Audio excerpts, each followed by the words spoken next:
आं सानो आं ओरैबायदि दुखु मोनो बिखा खामग्लिनाय दुखु मोनो गथ'आ जुदि बुंनो हानायमोनबा बुंगौमोन खोमा मामालाय आंखौ फुथारनाङा आंखौ फुथारनाङा आं देरनानै नोंखौ मोजाङै नायगोन ना आं मोजाङै फरायगोन ना निसय बुंगौमोन दा बुंनो रोङिखाय बोलो गैयिखाय जों सिथारनो हादों आरो मोना दे जों हाबा जाखानायफोराबो गथ' सिथारनो मोना उदैयाव थानाय गथ' सिथारनो मोना जों ओंखायनो जोंनो इसोरा आशीर्बाद होनो हायाखैना बेफोरबायदि गाज्रि खामानिफोरखौ मावनायखाय आरो बे सिख्लाया उदैयाव थानाय गथ' सिथारनायखाय बे हिनजावा उदैयाव थानाय गथ' सिथारनायखाय जोंहा जेबो बेयाव दाय गैया होननानै जों साना नों खालामनायखायसो जादों बियो सेंग्राफोरा जेबो बिनि बिसार गैया होननानै साना नों खालामनायखाय बे जादों बियो मावनो गोनां जादों बेखौ बायध'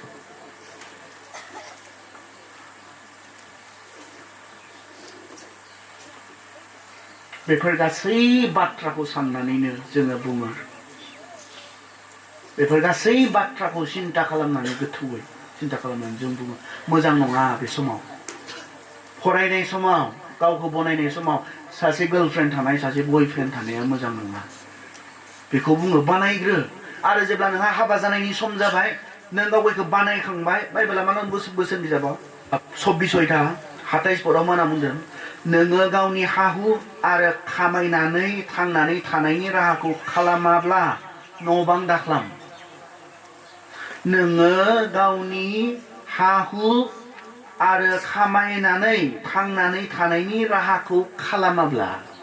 न' बां दाख्लाम बिया जानो नाङानो माब्लासिम जेब्ला नोङो हा-हु होनना बुंदों बेयाव मोनसे आरो मोनसेया खामायनानै थांनानै थानायनि राहाखौ खालामाब्ला नोंहा खामायनानै थांनानै थानायनि राहाया जायाब्ला नोङो हाबा जानो नाङा बेनिखायनो जेब्ला नोंहा खामायनानै थांनानै थानायनि राहाया जाबाय मोनसे न'खर सामलायनो हानायनि नोंहा राहाया जाबाय बे समावसो सिख्लानि बाथ्रा साननायनि खोथा फैयो बे समावसो सेंग्रानि बाथ्रा साननायनि बाथ्राया फैयो खोथाया फैयो बिनि सिगां नङा जि समाव नोंहा जेबोआनो जायाखै आनखि नोंहा मा नों जाय हिनजावखौ मोजां मोनदों लाबोगोन बेखौ दोनफैनो न' गैया गांसे न' गैया बिनि सिगां सासे सिख्ला मोजां मोननायाथ' गाहायसिन थाखोनि लाजिथाव बाथ्रा बियो आरो न' गैयि सेंग्राजों खारसनना होनायाबो लाजिथाव बाथ्रा नोंखौ दोननो जाय सेंग्राहा न'आनो गैया बेजों खारसनना होनायाबो गाहायसिन थाखोनि लाजिथाव बाथ्रा साननो रोङि हिनजावफोरासो बेखौ खालामो बहा थाहैनो आं लायनानै साना नोंसोरो न'आनो गैया बेसोरा आंखौ फुनथुनो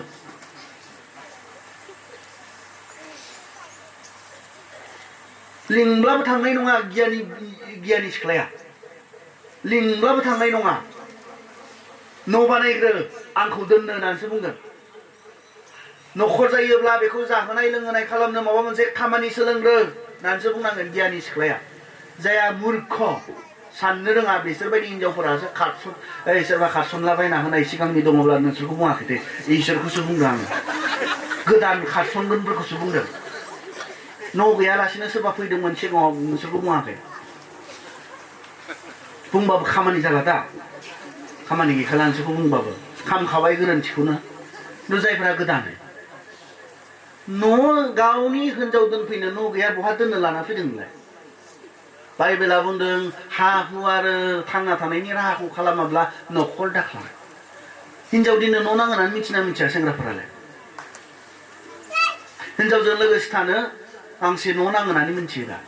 गियानिया बेयावसो गोसो होग्रोयो आं हा-हु खालामग्रोगोन थांनानै थानायनि राहाखौ खालामग्रोगोन गियानिया बेयावसो गोसो होग्रोगोन गियानिया मावा दाङा सोर बिहावा जाहोबाय थागोन सोर बिखुनजोआ जाहोबाय थागोन दङ दांलाय बिदि बिखुनजोफोर दंनायालाय जाहोग्रा गाबोन नों थैब्लालाय बे बिजामादैनि अबस्थाया मा जागोन बेखौ मूर्खआसो खालामो मूर्ख बिफाया खालामो मूर्ख बिमाया खालामो हाबा जानाय फिसाखौ फिसिबाय थानाय खामानिया मूर्खनिसो गाबोन नों थैबालाय बे मा हिनजाव फिसिनो रोंगोन बियो दिनैथ' नोंनि सायाव सोनारै गथ'फोरखौ गानहोदों जोमहोदों गाबोन नों थैबालाय नों थैगोन ना थैया थैगोन ना थैया थैगोन गथ' फिसिनो रोंगोन बियो गाबोन नों थैनायनि उनाव मुरखुआसो खालामो हाबा जाबायब्ला मा नोङो न'खर सामलायनो हागोन होननानैसो हिनजाव लाबोदों हिनजाव फिसिनो हागोन होननासो हिनजाव लाबोदों गथ'फोर फिसिनो हागोन होननासो गथ'फोर नों खांदों नोंनि दायित्व माबेखौलाय बिबौआ लाबाय थानांगौसि बिहामजोखौ डक्टरनियाव लांग्रा बिहावफोरबो दंलै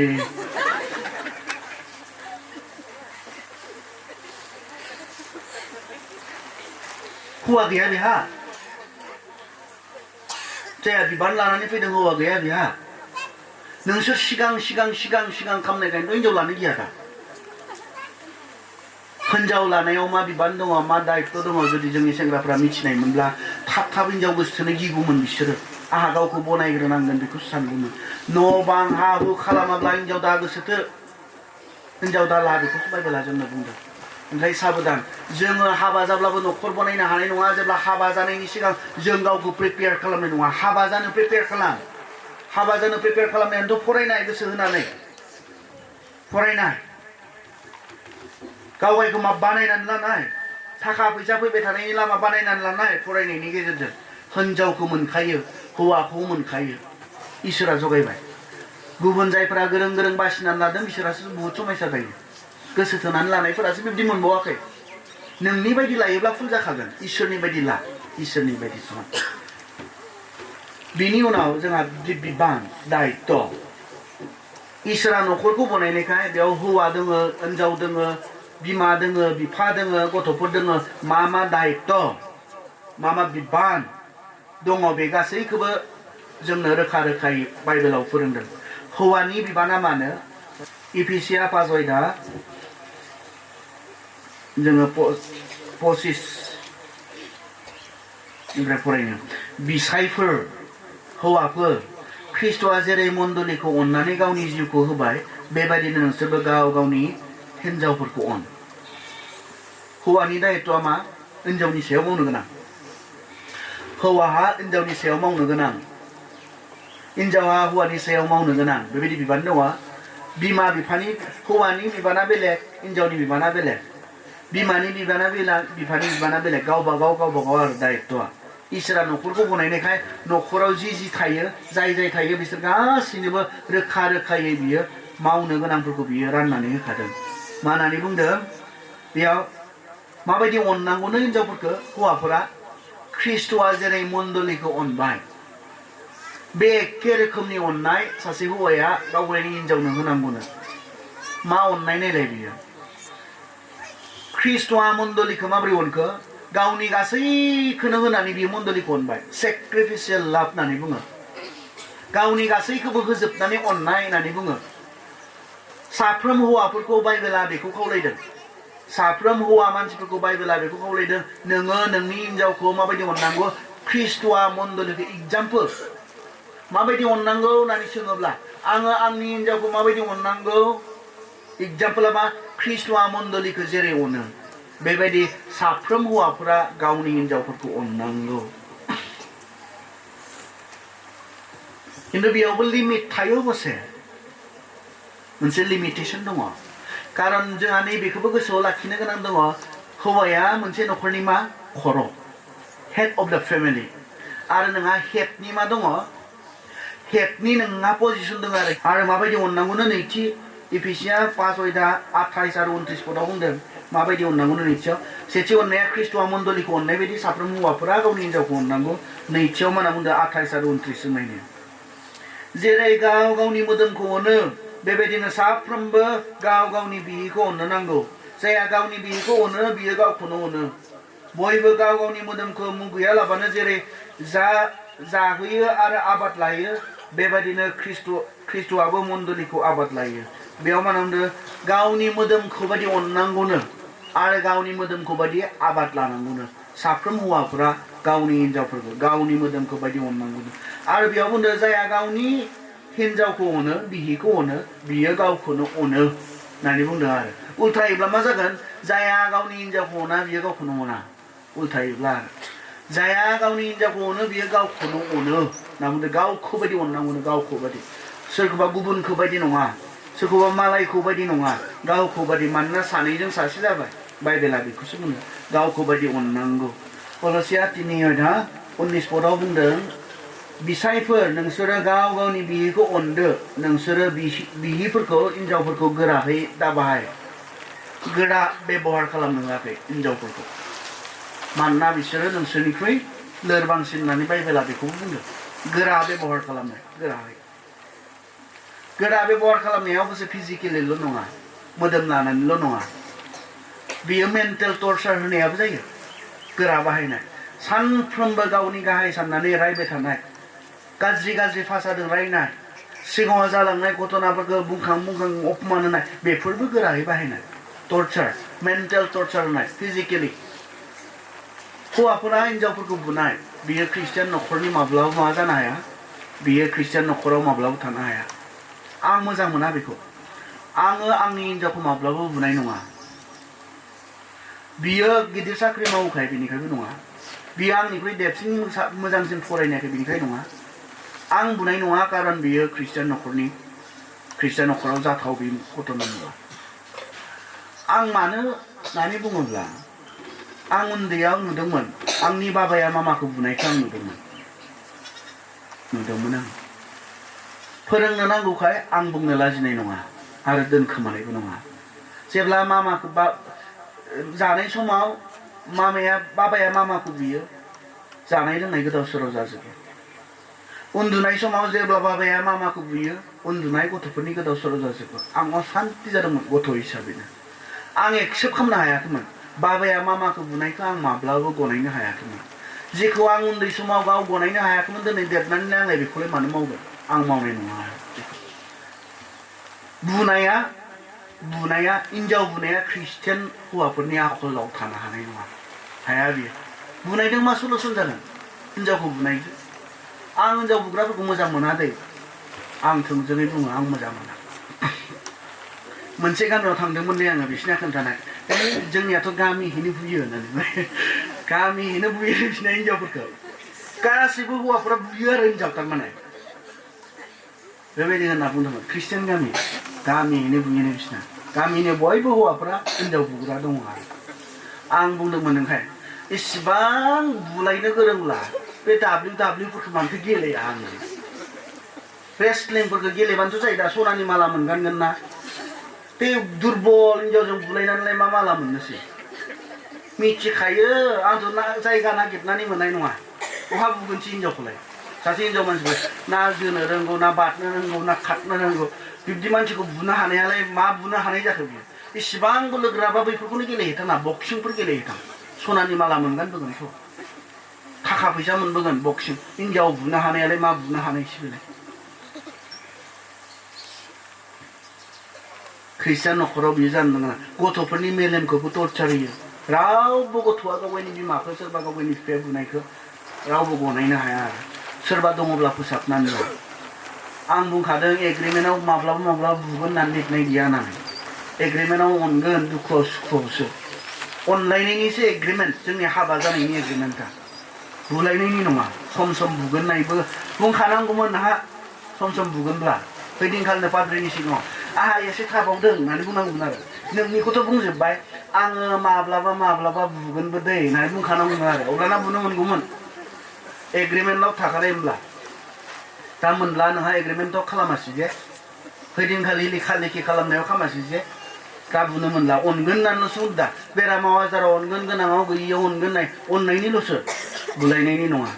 गोखा बाहायनाय होनना बुंदों माबाया तिता बेबहार होनना बुंदों इंराजियाव बिटारनेस होननानै बुंदों जों मोना गावखौ बायदिसो गावखौथ' बुना लाग्रा रावबो गैया दा माथो ना दङ नोंसिनि गामियाव लहाफोरजों देलाबायना लाग्रा हाब जेजोंनो मेजोंनो बुलाबायोलै हिनजावखौ खामफ्लाय दङबा खामफ्लायजों था बुग्राबो दङ खम दुखु मोनोलै बिसिनि बिमा बिफाया खोनाहैयोब्ला अनगोन होननानै लाना फैबाय आं मोजां मोनो होननानै लाना फैबाय माजों जेदों मोनो सियारदों मोनबा सियार बायजोबलायनाय बुनाय बेफोर मानसिनि आखल जानो हानाय नङा हौवा हिनजावखौ हनमान खालामनांगौनो रेसपेक्ट इयर वाइफ से बिथर थाम्बाला सिनिसिरि जोंनाय बेबायदिनो बिसायफोर नोंसोरनि बिहिफ्रा बोलो गैयिसिन बेखौ मिथिनानै नोंसोरो बिसोरखौ अननायजों मोजाङै बाहाय आरो बिहिफोरनो मान हो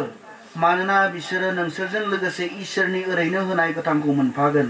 नोंसोर मान होआब्ला खोनासं हौवाफोर नोंसोरो मान होआब्ला नोंसोरनि आरज खालामनाया खोनासंजानाय नङा